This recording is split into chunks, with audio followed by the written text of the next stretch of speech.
It's week one of the 2019 college football season, and that means we have 5 straight days of college football coming up: Thursday, Friday, Saturday, Sunday, and Monday.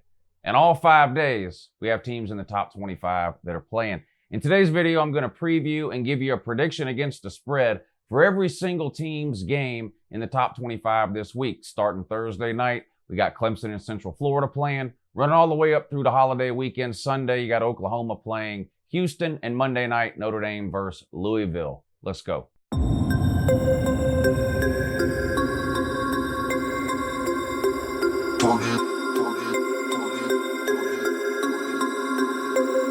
We about to turn it on.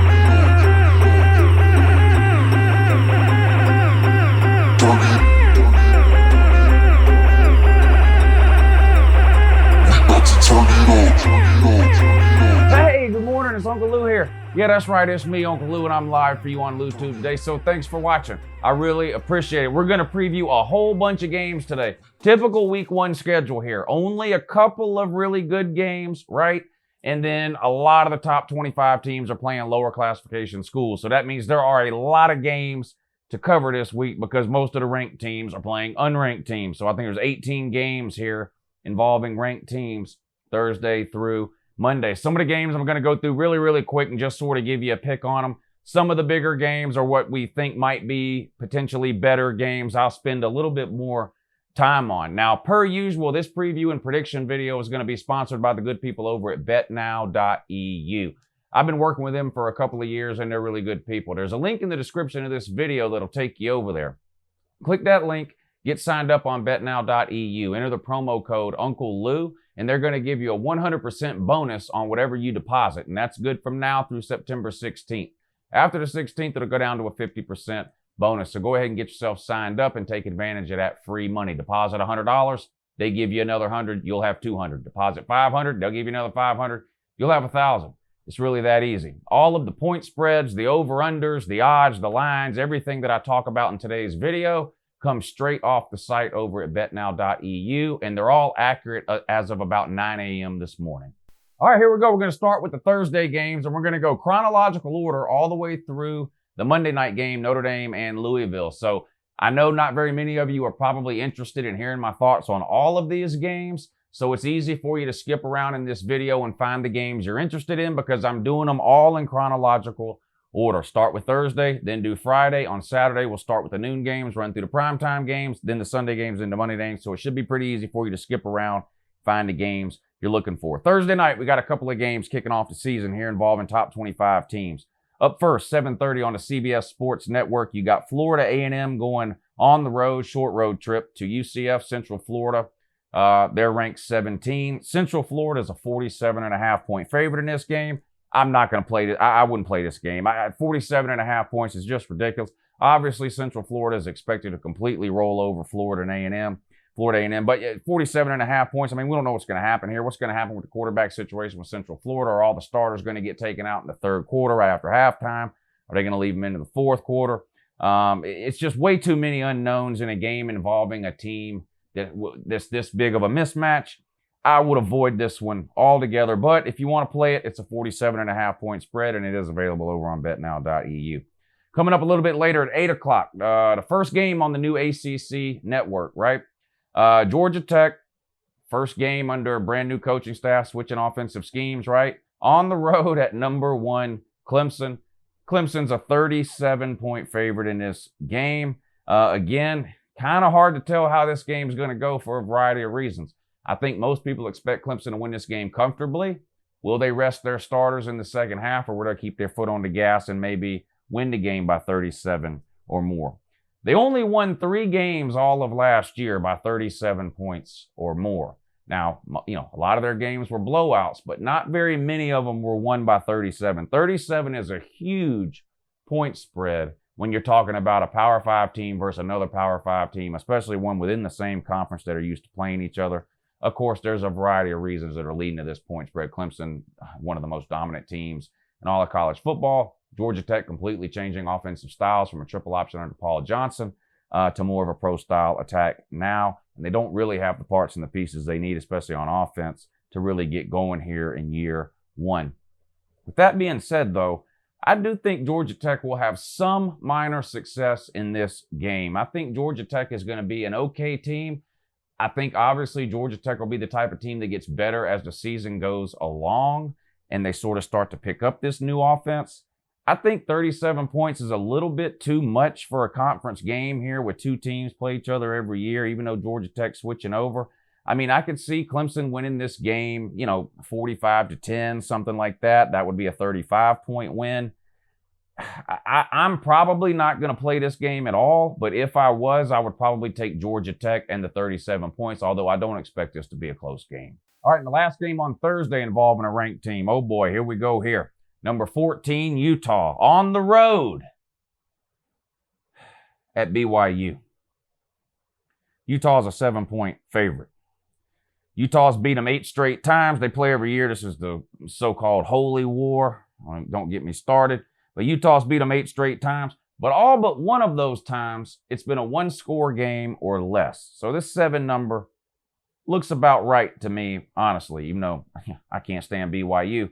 Both these teams have pretty good defenses. I know I make a lot of jokes about BYU. Let's give them some credit. They were a lot better last year, much improved last year than they were the year before. Big win over Wisconsin last year for BYU. Utah, some people's picked to win the Pac-12. Almost everyone's picked to win the Pac-12 South.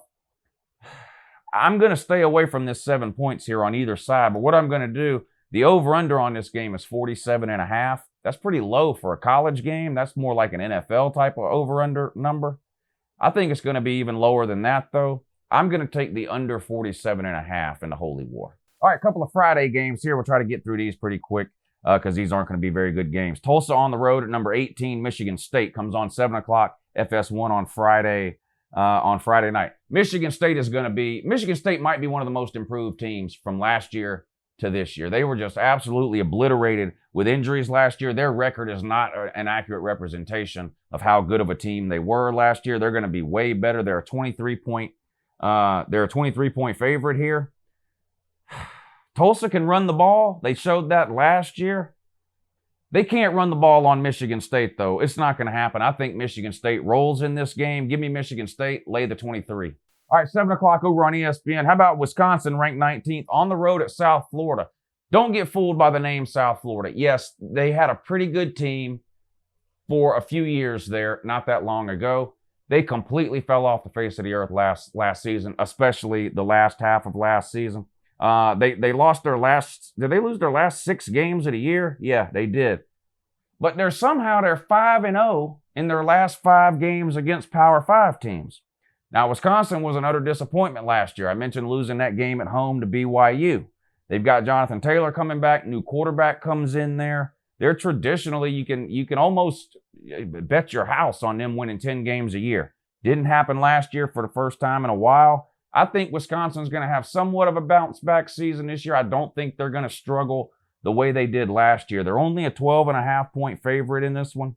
South Florida gave up 250 yards a game rushing last year. That's not a recipe for success against Jonathan Taylor, who's one of my favorite players to watch in all of college football. I think him, Travis Etienne, and DeAndre Swift, clearly the 3 best running backs in America. Give me the Badgers on the road here. You're not supposed to do this when you gamble, but you're supposed to take the home underdogs at night. I'm not buying it here. Give me Wisconsin, lay to 12.5. All right, on to the Saturday games. And again, a lot of these I'm going to run through really quick so that I can spend more time on the ones that might actually be decent games. FAU on the road at number 5, Ohio State, 12 o'clock on Fox. Ohio State is a 27.5-point favorite. Of course, that's just under 4 touchdowns, a number I love. FAU is a terrible team. They've gotten blown out by a Power 5 team every single year for, I think, the last 8 years in a row. Make it 9 years in a row. Ohio State is going to absolutely roll in this game. There's some question marks surrounding Justin Fields and how good he is or isn't. This game won't really do anything to prove that one way or the other, although I do think he'll have huge numbers in this game. Ohio State wouldn't surprise me to see Ohio State have 250 or 300 yards rushing in this game, in addition to whatever Justin Fields is able to do with his arm. I think Ohio State could double this 27.5 number in this game. I'm that serious. I'm no Ohio State fan. I think Ohio State probably gets into the 50s here, and I would be surprised if FAU scored more than 20. Give me the Buckeyes, lay to 27.5. In-state rivalry game, Northern Iowa on the road at number 21, Iowa State. Iowa State's an 18.5-point favorite. This one comes on 12 o'clock on FS1. Iowa State is sort of the darling of the Big 12 this year. People who are looking to go out on a limb, a really, really thin limb, are picking Iowa State to be maybe the team that upsets the apple cart in the Big 12, maybe finding a way to make the Big 12 title game over everyone's consensus picks to be there, Texas and Oklahoma. I do think Iowa State is a good team, much better than Northern Iowa. They get them at home, 18.5. I'm going to take that. Lady 18.5, give me Iowa State. South Alabama at Nebraska, 12 o'clock ESPN. I'll probably watch some of this game. I want to see how Adrian Martinez looks year 2 under the Scott Frost offense. And most importantly, I want to see this game end with Adrian Martinez still being healthy. That is 100% the key to Nebraska's season. Nebraska's going to win this game. There's no question or no doubt about it. You're not going to see anything like what you saw the first 5 or 6 games last year where Nebraska struggled out of the gate, dropping their first 5 or 6 games or whatever it was. They're going to be clicking on all cylinders on offense from the word go this season. They're a 36-point home favorite. I do think South Alabama will score some points on that Nebraska defense. And because Adrian Martinez was sort of so iffy with the injury bug last year, and he's such a big key to what Nebraska wants to do this year, I don't see any way possible Adrian Martinez finishes this game. I think he probably comes out at some point in the third quarter to keep him from getting hurt late in a blowout. For that reason, I'm going to take South Alabama in this one, but give me every one of those 36 points. I could see Nebraska winning by 35. All right, 3 o'clock over on the Pac-12 Network. Good luck finding that channel. Most people don't know it exists. Even less people care. Eastern Washington on the road at Washington. Washington's a 21-point favorite in this one. They're ranked 13th, so another in-state game here. Jacob Eason's debut, right? We'll see how he does. I think he's going to do pretty good. Washington has played an FCS team each of the last 4 years, and in each of those games, they've given up 7 points or fewer. Not too many people give Washington enough credit for the defense that Chris Peterson has put on the field over the last couple of years. It seems to me that most people, when they think about Washington or a Chris Peterson team, they think offense. And that's not to say that Washington hasn't had a good offense in a few years under Chris Peterson, but they've had a really good defense under him too. I think that'll be the case again here. Now, I'll be surprised if they hold Eastern Washington to 7 or less. I do think Eastern Washington will probably get into the teens in this game. Problem is, I think Washington could get into the 40s. Give me the Huskies late of 21. Idaho at Penn State in the Who Cares Bowl to kick off this season. No one cares about this. Number 15, Penn State's a 39.5-point favorite. 3:30 on the Big Ten Network. After you get tired of looking for the Pac-12 Network and you give up because you can't find it, you can then spend your next 3 or 4 hours trying to find the Big Ten Network, another network that no one needs, wants, or cares about. But Penn State's a 39.5-point favorite. I'm not playing this game. Penn State's in a transitional year. I think they're going to spend the first half of the season trying to figure things out. I wouldn't be surprised at all if Idaho covers the 39.5 points, but there's no way I'm playing a game here but involving anything called Idaho in a 39.5-point spread. I would avoid this one altogether. Northwestern at Stanford. Upset alert! I talked about this on the live show last night. Stanford's a 6.5-point home favorite in this one. They're ranked 25th. Northwestern is unranked. 4 o'clock on Fox. I think this has the potential to be one of the best games of the day. One of the closest games of the day, too. 2 really good coaches that, in my opinion, are pretty underrated. Pat Fitzgerald at Northwestern, David Shaw at Stanford. I don't like what Stanford's doing with their offense. They're getting away from what has made them successful under David Shaw, which has been a really good offensive line, a dominant ground game, and a good defense. They're going to more of an aired-out type of offense with KJ Costello. I sort of get why they're doing it. He's their best offensive player, whereas you look back in years past, their running back has been their best player. I'm just not sure how well this is going to work for Stanford. It worked for them late in the year. Last year, they sort of looked a lot better the last couple of games than they did in the beginning of the season when they sort of started throwing it more. But Northwestern is a legit team. There's a lot of people who wouldn't be surprised if Northwestern was the favorite in this game. I'm going to take Northwestern into 6.5, and I wouldn't be surprised at all if Northwestern wins outright. Syracuse at Liberty. Liberty. Yeah, what a joke they are. Hired Hugh Freeze. Yeah, I'm not even going to get into that. But it just is what it is. Syracuse is an 18-point road favorite. What are you doing playing on the road at Liberty? Come on. But you are on the road at Liberty, 6 o'clock on ESPN Plus, which means it ain't on. Yeah, watch it on your iPad. Watch it on your phone. I don't know what else to tell you. DeVito is going to have a good game here. Syracuse's new quarterback, I think he's going to light it up. Liberty's got no chance in this game. 0, none. If it's possible to have less than no chance, that's what they have. Syracuse is only an 18-point favorite. Syracuse wins this game by at least 3 touchdowns. Now, Hugh Freeze, known as sort of an offensive guy, would I be surprised if Liberty finds a way to move the ball on Syracuse a little bit and score a few points? No, I could see him maybe even getting up to 17, possibly even 20 points. Syracuse will score more than 41 in this game, which will cover the 18. I'm going to take Syracuse. Give me the orange, Lady 18. Middle Tennessee State on the road at Michigan. Middle Tennessee State, what are they, the third best team in Tennessee? So you got Memphis, Vandy, Middle Tennessee State, then Tennessee. I don't know. On the road at number 7, Michigan, 7:30 on the Big Ten Network. I'm going to say the same thing about this game that I said about the Kentucky game yesterday. I'm way higher on Michigan than the average person is. For that reason, I'm taking Michigan. A point spread is a general consensus of what the public thinks about a certain game. Most people are not as high on Michigan as I am. The number is 34. Therefore, I'm taking Michigan. I think they're better than 34 against MTSU. I could see this being a 45-10 type of game, which will be a 35-point win, right? Michigan's going to jump out to an early lead, I think, and sort of maybe coast in the second half. That would be my only concern. MTSU scoring maybe a late touchdown to knock this thing under the 34. But I'm going to take the same approach I took with Kentucky, which is I'm higher on those two teams than the average person. Therefore, I think their lines are too low. I'm going to play Kentucky and Michigan until I'm proven wrong with either or both of them. So give me Michigan, late of 34. Miami of Ohio at Iowa. Iowa's ranked 20th, and they're a 21.5-point favorite in this one. I hate that number. If it was 20.5 or 20, I'd like it a lot more. I'm going to take Miami of Ohio here. I think they'll keep this game close, maybe even the entire first half. I do think Iowa pulls away in the second half and wins by a couple of scores, but I think 21.5 is too much. This game's 7:30 over on FS1. Miami of Ohio is a much better team than what most people think, and Iowa is exactly the team you think they are. They're just a middle-of-the-road team, to be honest. They start the season ranked at 20th. They won't finish it ranked much higher than that, will they? No, they're going to be somewhere in the 17, 18, 22, 23 range.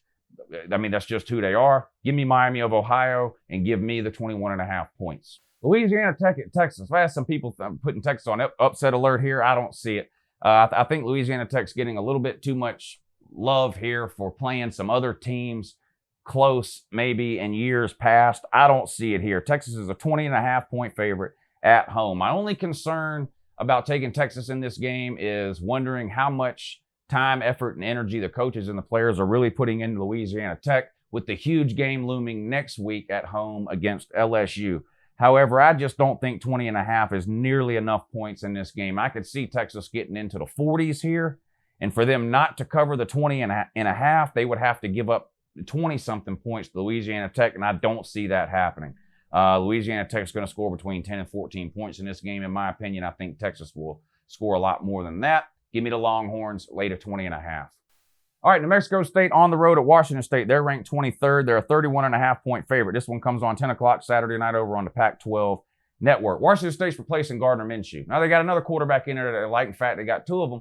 But there's no way you're going to convince me that either one of those guys are going to be as good week 1 this year as Gardner Minshew was at the end of the year last year. Point spread here, 64.5. That's really high. And I understand it, sort of. Washington State scored 1 million points last year. New Mexico State, not a terrible team either offensively for the classification that they're in.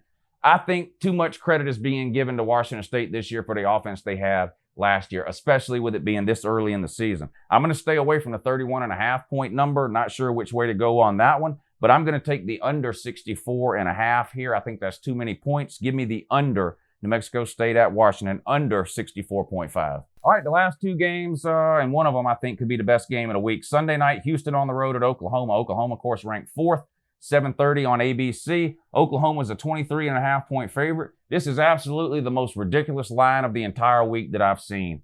Take Houston in the 23.5. There's a possibility Houston can win this game. Dana Holgorsen is going to have some tricks up his sleeve here. He's not, he's familiar with Oklahoma, right? After spending several years over at West Virginia and playing them every year. Now, I don't expect Houston to have the type of offense this year under Dana Holgorsen that West Virginia had last year with, what was his name? Will Grier. But I think they're going to score some points here. Everyone knows how terrible Oklahoma's defense has been over the last few years. I get it. They got a new defensive coordinator, Alex Grinch. People are excited. You know, they think it's some kind of genie in a bottle. I don't see it. Oklahoma had about the 115th ranked defense in America last year. Even if it's 50 spots better, That puts them at around 65 somewhere, which will be a minor miracle. Houston's going to score some points here. Oklahoma will too. Oklahoma will probably win this game. 23.5 is way too much. I could see this being a one-score game, and I'm not kidding. I'm not trolling. I'm not joking. You can say I just hate Oklahoma. You can say whatever you want, but look at the rest of the previews. I call them the way I see them here. Give me Houston in the 23.5, and that's a lock of the week. All right, we end things off Monday night, Labor Day, the holiday. Notre Dame on the road at Louisville. Man, Louisville's just a terrible team. Changed coaching staffs. I've said it a million times. I'm doing all these different preview videos. When I talk about Louisville, I didn't do a Louisville preview, but anytime I did a team that was playing Louisville, I said the same thing. New coaching staff, that's great. Same players, though. Yeah, you got a recruiting class and a transfer of 3. It's not going to make nearly enough of a difference, especially not against Notre Dame. They're ranked 9th in the preseason poll. It is a road game. I don't think it matters. Notre Dame's a 20-point favorite in this game, 8 o'clock on ESPN. I think Notre Dame covers the 20. Notre Dame's going to score 40 points in this game, aren't they? Probably. I don't see Louisville scoring 20. I think Notre Dame wins this game something like 40-17, somewhere in that range there, which would be a 23-point win. That would cover the 20. I do think Louisville over the course of the season will be a better team than what we saw last year. Not sure how much better they're going to be week 1, though. I'm just not. I trust Notre Dame and their returning quarterback, Ian Book, and their lines of scrimmage especially way more than I do Louisville. Give me the Fighting Irish, lay to 20 points. All right, there it is. Every top 25 team previewed and predicted against the spread with a couple of over-unders thrown in there for you. Obviously, I didn't do any of the SEC matchups, right? Because I did all the SEC games in yesterday's video. So if you haven't seen the preview and prediction video from yesterday, which was Tuesday, click back and check that one out. I'll put the schedule up on the screen again right now. This is the schedule of videos for the entire season. It tells you what videos are coming out every day of the week, whether it's a morning or an afternoon or evening video, and the live show schedule is on there too. So every Wednesday will be a top 25 video. Tomorrow, I'm going to do this same type of video, but I'm going to do all the games that are interesting to me that I haven't covered yet. So they didn't fit into the SEC video because they're not SEC teams. They didn't fit into the top 25 video because they're not top 25 teams. I'll give you a few examples. I'm going to do the Florida State game, obviously, just as one example. And there's a handful of others I think that are interesting, even though they're not ranked or in the SEC. All right, that's it. I appreciate you guys watching, and have a good morning.